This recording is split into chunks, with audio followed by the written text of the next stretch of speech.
Thank you for staying tuned. Well, the Lagos Chamber of Commerce and Industry recently issued a press release calling for a review of the automotive policy, which was decreed by the Jonathan administration in 2013. According to the statement, 6 years after, the policy has not only failed to achieve the desired outcomes, it has adversely impacted the cost of doing business, welfare of the people, government revenue, and the capacity of the economy to create jobs.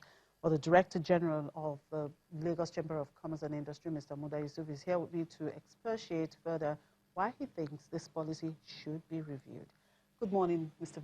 Muda. Thank you very much. Thank you very much, and good morning. All right, let's start by understanding what this automotive policy, decreed 2013, what it's all about.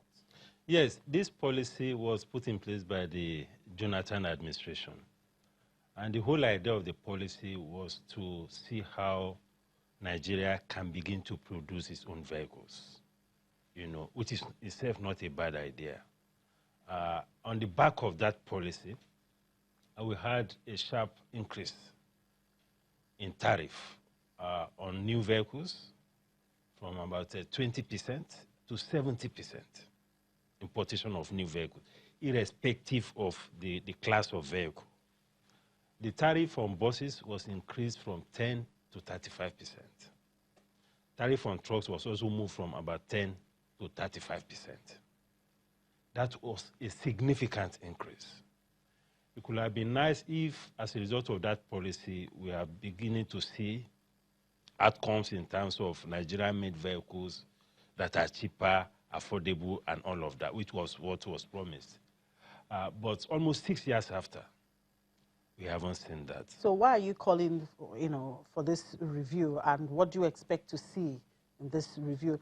Now, the administration that put up the policy in place, of course, they had some set objectives. Yes. So you're saying they have not been able to achieve these objectives, or to what extent do you think they have even done, in achieving these objectives? Well, as we speak now, we have almost 15 assembly plants licensed to assemble vehicles. And in any case, there's a difference or a distinction between assembly and production. Production gives you more value in terms of value addition. Production, depending on where you bring your raw materials from, has a bigger multiplier effect on the economy than the assembly. Than just the assembly. It has a lot of impact in terms of backward integration, if you are getting a lot of your inputs into the production process. So that way, the system or the policy can have a lot of impact. But what we have now is that almost 80 to 90% of what is used in terms of assembly are imported, to the extent that there's hardly any serious difference between the assembly and even the importation of finished goods. That is one. Secondly, for those who are even assembly plants, who have the license to be assembly plants, quite a number of them have invested heavily in these assembly plants. Some have invested over $1 million setting up these plants. Now, there are some incentives that are supposed to come with it, which is we have the CKD, supposed to be 5%. That's completely knocked down parts. We have the semi-knocked down parts. Initially, we have SKD1, SKD2, but it has now been matched to a single one, which is 10%. So that is to give them an incentive. And of course, there are all sorts of incentives, even for the importation of their machineries, at 0%, VAT2 at 0%, and all of that. These are incentives that have been put in place. But as I speak to you, a lot of the assemblers are even complaining, because there is what we call the bona fide assembler certificate. Ideally, when you have a policy of this nature, it should just be automatic, that once you meet the criteria, you should enjoy the incentives. But what the government has put in place is an annual certification, which is itself a big problem. Right now, most of the certification for the current period has not been signed by the Minister of Finance. I have some of the companies now who have consignment in the port of these SKDs.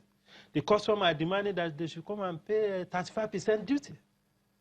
Whereas by virtue of being an assembler, it should be automatic. So this hurdle of putting incentives in place and also putting all sorts of bureaucratic bottlenecks for the operators in the economy to access the incentives. It's a major problem. Now, is that the reason we have not been able to get these major global automakers to set up plants in Nigeria? Well, that may be part of the reason. But you see, when you are talking about auto industry, first, you need a very large market size to be able to absorb the products of this market. I mean, the products of this industry. For a major auto industry to be here, they'll be looking at a minimum of maybe 100,000 vehicles per annum. This economy cannot absorb that at the current rate. Mind you, when this policy was put in place, exchange rate was 160 naira to the dollar. Now it's 360. Now it is 360. So that has seriously affected the cost of vehicles. It has affected the capacity of the middle class, for instance, to be able to own vehicles. And unfortunately, this policy did not just affect the new vehicles, it affects also the used vehicles. So it's affecting demand, because once your price goes up, demands drop. So the capacity to purchase is not there. So for any plant to come here, you'll be talking about creating a market that can absorb almost 100,000 vehicles a year, which is not possible. As we speak now, the total capacity of absorbing capacity of this economy for new vehicles is just around 15 to 20,000. That cannot support a major assembly plant in this country. That is in addition to other issues, like, for instance, the FX rate, for instance. You have the power issue. You have the fact that you don't even have a tire manufacturing company functioning in Nigeria. The ones we have are probably leaving the country. They have even left. I mean, we have Dunlop, we used to have Michelin. They have closed down a long time because of policy problems. You don't have a full-fledged or a functioning petrochemical industry that's supposed to support the auto industry in the terms of all these plastic components. You don't have a steel industry, because the steel component of automobile is huge. You don't have that in place. The steel industry is neither here nor there. No, all these factors, and of course you have the power problem, you have the transportation problem. With all of this, it is very difficult to get a policy of this nature to be sustainable. Yeah, just wondering what may have happened, because I remember that in the 80s we used to have thriving automobile plants in Nigeria. Just wondering what may have happened, over the years. Well, there has been a lot of transformation. A lot of changes have taken place between then and now. In the early 80s, the naira was 1 naira to $1. So it was very easy at that time to bring in components, to bring in all sorts of things. At that time, we also had at least these tire manufacturing plants were functioning. We had some battery companies functioning at that time. But 1 naira to $1. By the time we got to the mid-80s, the exchange rate moved to 1 naira to 5 naira to $1. Today we are talking about 360 naira to $1. So for any industry or any business that is so heavily dependent on imports, by the time you look at the relativity of the exchange rate from then and now, it will be very difficult for that industry to continue to exist. So the exchange rate factor and the import-dependent nature of that industry was a major factor, coupled with the fact that the infrastructure situation at that time was much better than what we have now. So that has also affected costs. So it has affected competitiveness. That is why many of them can no longer survive. So that is the issue.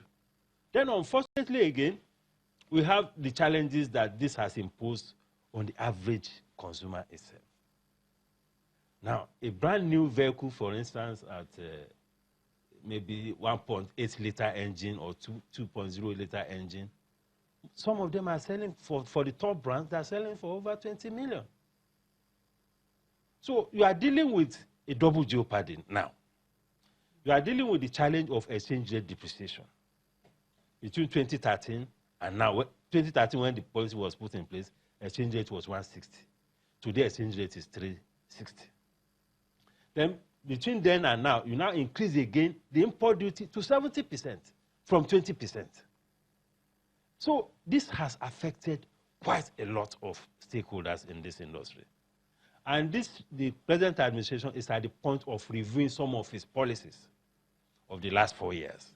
So that going to the next level or to the next phase of this administration, some of these policies need to be fine-tuned. And I must say that this auto policy is one policy that needs to be urgently fine-tuned. And as it is now, before I get into specifics of maybe the implications to some of the areas like cost of transportation. Now, what would be your recommendation to the government if they have to review this policy?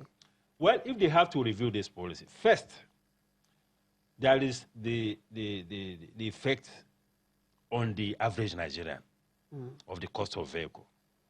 So the import duty, which is currently at 70%, my recommendation is that has to be brought down to at least 30%, so that it can be at least affordable. Because it is not a crime to want to ride a new car anyway. We are not talking of SUVs or something. We are talking of 1.8 liter engine, a 1.5 liter engine, 2.0 liter engine. So the duty has to come down. Secondly, the duty on used vehicles. Because this economy, managing an economy is about people. It's about human beings. We have a lot of people who are in the business of selling automobiles. Because of the high import duty, they also are having challenges. So even the duty on used vehicles, which was moved from 20 to 35%, should also be brought down to around 25%. Then in order to also support those who have invested in the auto industry, I mean those who have invested in assembly plants, all the incentives that currently exist should even be further improved upon. We have incentives like the CKD, the SKD, which is around 10% now. That can be brought further to about 5% to encourage those who have already invested in the assembly plants. Then we need to look at possibility of putting in place this auto sector financing to support the people who want to buy vehicles, because there is an auto sector fund, automobile fund, which we have at least a percentage of all auto imports goes into that fund. That can be used to support those who want to import vehicles, so that it will increase the purchasing power and the capacity to be able to buy these things. So these are some of the recommendations. And for trucks and all of this, those tariffs should also come down. This is important because it will help all the stakeholders. It will help those who are in the automobile market industry. It will help those who are in the auto assembly plants. It will also help even the government and all of them. Okay, so let's look at the implications of this policy, as it were. Now, cost of transportation, manufacturers, and of course general logistics. Now, the implication as it is now, this economy is almost 90% dependent on road transportation. If you have a government policy that has pushed tariff on vehicles to 70%, that naturally will affect the cost of transportation. If you look at some of the inflation statistics, there was a time a survey was done, a study was done, even commissioned by the federal government, to look at the cost of food. Why is the cost of food so high? One of the major recommendations from that report was that it was as a result of the high transportation costs. So it has increased the transportation cost because tariff has gone up significantly. Of course, exchange rate factor is also there. So if you bring down the tariff, that will have a positive impact on cost of transportation. Therefore, manufacturers, agricultural producers, and all of them, they also need logistics. They need to move products from the ports to the factory, from the factory to the market, from the rural areas to the market. All these things need transportation.